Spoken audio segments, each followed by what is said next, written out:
నమస్కారం అండి. రేపు 26/2/2025 మహాశివరాత్రి పర్వదినం బుధవారంతో వచ్చిందండి.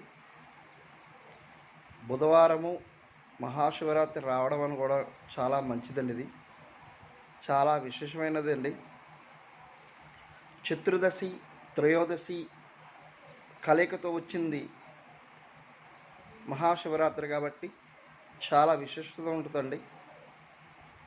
రేపు స్వామివారి మహాశివరాత్రి రోజు నాడు స్వామివారి అనుగ్రహం, అభిషేకం, పూజలు, కళ్యాణము, ఉత్సవం, పొద్దున్నే అభిషేకాలు ఇవన్నీ చక్కగా చేసుకున్నట్టయితే సకల కుటుంబాలు, సకల దోషాలు, సకల పాపాలు కూడా తొలుగుతాయండి. జన్మకో శివరాత్రి అని పెద్దలు చెప్తారండి.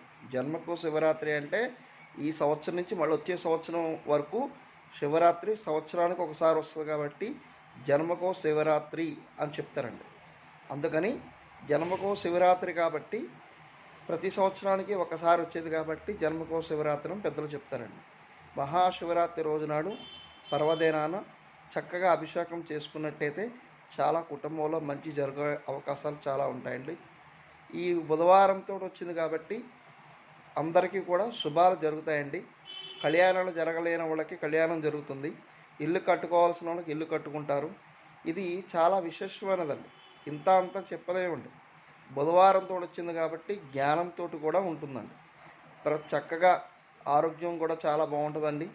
ఈ మహాశివరాత్రి నాడు అభిషేకం కానీ, పూజ కానీ, అర్చన కానీ, కళ్యాణం కానీ చేయించుకున్నట్టయితే చాలా మంచి జరిగే అవకాశాలు చాలా ఉంటాయండి. ఇలాంటి అవకాశాన్ని వదులుకోకండి. ప్రతి ఒక్కళ్ళ భక్తులు కూడా చక్కగా ఇది ఉపయోగించుకోండి. ఇలాంటి అదృష్టాన్ని ఆ భగవంతుడు ఇచ్చినందుకు చాలా చాలా రుణపడి ఉంటామండి స్వామివారికి.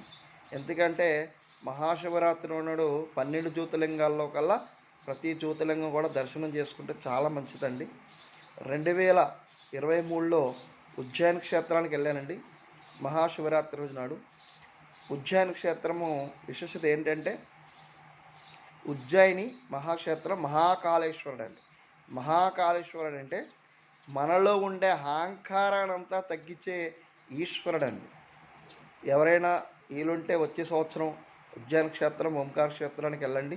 చాలా మంచి జరిగే అవకాశాలు చాలా ఉంటాయండి. హర హర మహాదేవ శంభో శంకర అంటూ ఆ స్వామివారు దర్శనం చేసుకున్నట్టయితే చాలా మంచి జరిగే అవకాశం ఉంటుందండి. వీలుంటే 11 సార్లు